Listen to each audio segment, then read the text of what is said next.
Jeg vil starte dette bånd med at præsentere mig selv. Jeg hedder Ali Hamann og er hypnotisør. I snart 30 år har jeg arbejdet som professionel hypnotisør og behandlet flere tusinde patienter fra det meste af Europa for forskellige former for nervøse lidelser. Vendet dem af med at ryge og meget andet. Vel nok 90% af mine patienter bliver behandlet for nervøse lidelser. De sidste 10% er tobaksslaver. Og der viser det sig, at hypnose er umådelig effektiv. Normalt er en enkelt behandling nok. Det er altså en yderst effektiv, en yderst populær form at anvende hypnose som tobaksafvænning. Hvert år vender jeg for eksempel en 500-600 svenske patienter af med at ryge. Når jeg nu har lavet dette bånd, skyldes det den fantastiske succes, mit tv-program sammen med Joachim Erik havde. Det viste sig, at flere tusinde storrygere efter programmet sluttede med at ryge. Og sluttede med at ryge uden abstinenser, uden at føle trang til at ryge, og uden overhovedet at have besvær med at holde op med at ryge. Endnu flere mærkede en effekt på den påvirkning. De forsøgte bagefter at ryge, men røgen smagte dårligt. De kom til at hoste. Det var ikke rart at ryge, det var ubehageligt. De prøvede nogle gange, og hen ad vejen startede de sig op med at ryge igen. Og for dem har jeg fået masser af breve, masser af telefonopkald med forespørgsel om at lave noget tilsvarende, men lave det på bånd, for at så mange som muligt havde chance for at kunne anvende det. Nu er det selvfølgelig vanskeligere at lave en tobaksafvænning per bånd, end det ville være, hvis man havde den personlige kontakt. Men jeg har forsøgt at lave et bånd, som skulle gøre mulighederne, gøre chancerne for et godt resultat så store som overhovedet muligt. For det er klart, at den årelange erfaring, jeg har som hypnotisør, indebærer, at jeg har de bedst mulige forudsætninger for at kunne gøre det. Men jeg kan ikke gøre det alene. For mig er det meget vigtigt, at jeg har et samarbejde. Jeg er ikke i stand til at hypnotisere folk mod deres vilje. Derfor kræves det, at du er samarbejdsvillig. Du skal være indstillet på at ville påvirkes. Du skal ønske denne påvirkning. Du behøver ikke at tro på det, men du skal ønske denne påvirkning. Du skal være motiveret, du skal være indstillet på, at nu skal det være slut med at ryge. Og bagefter må du ikke tænde den ene cigaret efter den anden. Jeg må måske også allerede nu gøre klart, at hypnose under den form, som det praktiseres på dette bånd, er helt uskadeligt, fuldstændig ufarligt. Der er intet at være bange for. Du kan roligt være med, følge de anvisninger, jeg giver dig, og denne side af båndet, hvor disse anvisninger gives, bør du nok høre nogle gange. Så forstår du bedre anvisningerne, og når først vi kommer så langt som til selve tobaksafvænningen, så skal du kunne slappe af. Og så skal det ikke være meningen, at du bagefter skal prøve det den ene gang efter den anden. Det skulle gerne være overstået allerede første gang. Om du nu har røget lidt eller meget, om du har røget i kortere eller længere tid, er ganske ligegyldigt. Jeg er lige ved at sige, at jo mere du ryger, jo længere tid du har røget, des lettere vil det være for mig at vende dig af med at ryge.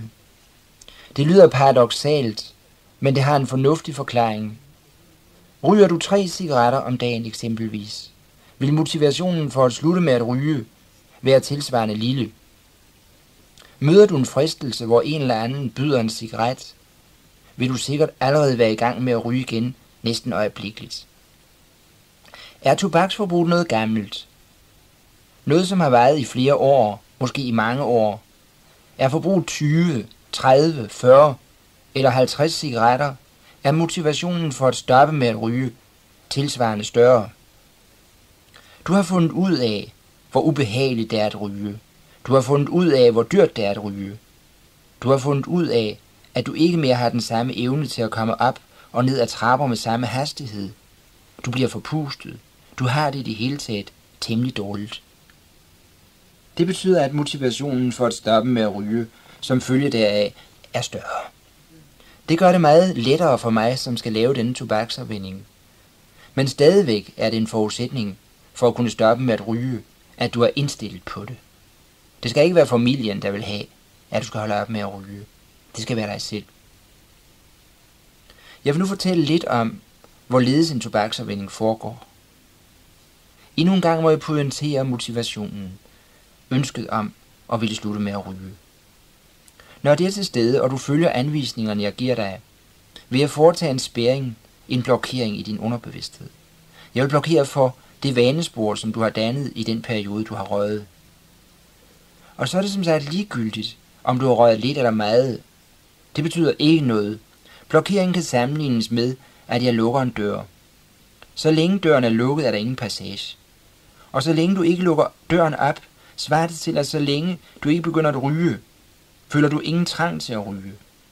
Det vil sige, at du efter afvindingen skal huske, at du ikke må være nysgerrig. Du må lade være med at bare forsøge at ryge. Du skal lade helt være med at ryge. Under selve tobaksafvindingen skal du selvfølgelig placere dig så bekvemt som muligt. Placer dig på en sofa, en seng eller en bekvem stol, og så bare prøve at lade det, jeg siger, ligesom passere ind gennem hovedet. Egentlig bare ind på den ene og ud på den anden side. Du skal altså ikke være overordentligt koncentreret om det, der bliver sagt. Blot lytte til alt, hvad jeg siger. Det vil måske være en god idé, hvis du først lærte at slappe af. Og det kan vi gøre på følgende måde. Der kommer nu et afsnit på båndet, som betinger, at du kan lære at slappe af, og det foregår ved, at du bare i første omgang skal placere dig bekvemt, og så ellers høre efter, hvad jeg siger til dig. Nu skal du finde en god stol, sæt dig godt til rette i stolen, lukke øjnene, og nu skal du bare give dig god tid. Find nu en bekvem stilling, og sæt dig godt til rette i stolen. Luk øjnene, hold øjenlågene lukkede, og nu gælder det blot om at høre efter alt, hvad jeg siger. Du skal nu bare tænke på at sove. Du sætter dig godt til rette i stolen og bare slapper af. Du skal holde øjenlågene lukkede. Bare hold øjenlågene lukkede, og så hører du godt efter alt, hvad jeg siger til dig. Du prøver at tænke på at sove. Du vil slappe af, du bare tænker på at sove. Tænker på at sove. Du vil slappe af og have det dejligt. Du vil slappe af og have det ret. Du vil mærke, hvorledes musklerne slappes af. Du vil føle dig træt. Du vil mærke, hvorledes du synker sammen i stolen. Du vil simpelthen mærke, hvorledes hovedet nikker tungt ned mod brystet. Du vil slappe af og have det dejligt. Lemmerne føles stadig tungere. Du vil mærke, hvorledes armene, mærke, hvorledes benene føles stadig tungere. Du vil slappe af og have det dejligt. Du vil slappe af og have det ret. Du vil mærke, hvorledes alt, hvad hedder indre uro, alt, hvad hedder spænding, forsvinder helt. Nu vil alt, hvad hedder spænding, alt, hvad hedder infiltrationer, forsvinde. Du vil slappe af og have det dejligt.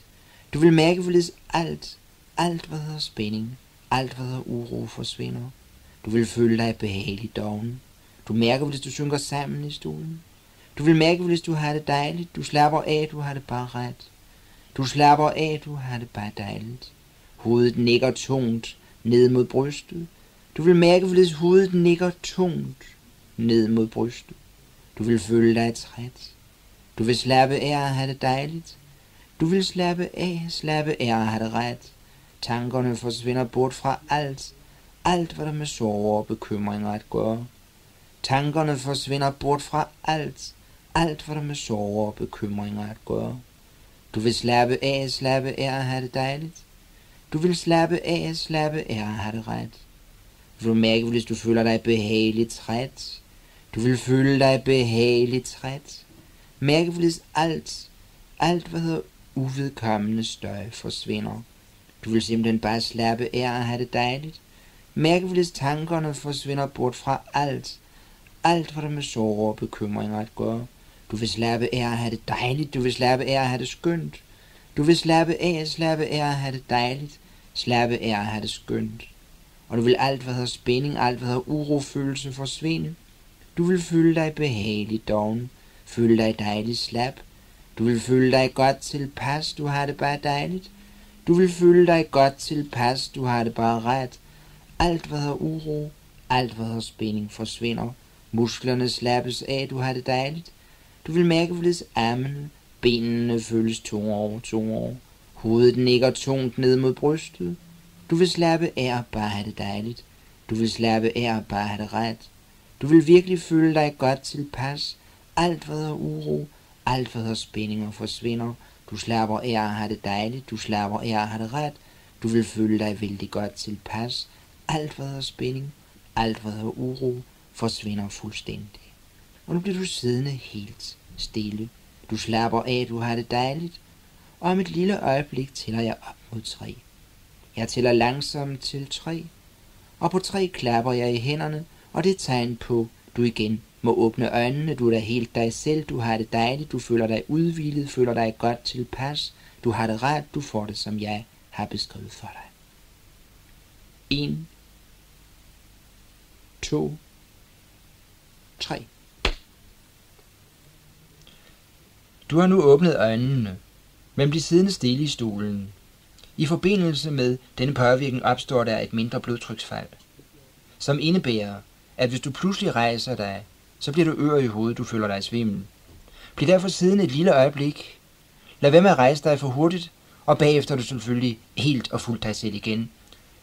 Du vil simpelthen bare have det dejligt, du vil føle dig godt tilpas, og der vil ikke være ubehag af nogen art. Denne prøve på afslapning, du her lavede, er ment som en forberedelse til selve tobaksafvindingen. Det er meningen, at når du skal i gang med tobaksafvindingen på den anden side båndet, så skal du kunne slappe af. Og når du har hørt båndet færdigt, så skal det være slut med at ryge. Denne side af båndet må du gerne høre så ofte du vil. Det er for øvrigt en udmærket måde at slappe af på. Nu har du mærket, hvor let det er, og det er du i stand til at kunne bruge, hvis du er lidt stresset, hvis du er lidt restløs. Så vil den afslapning være gavnlig, være behagelig, og den vil kunne fjerne den stress og uro, som desværre mange mennesker lider af.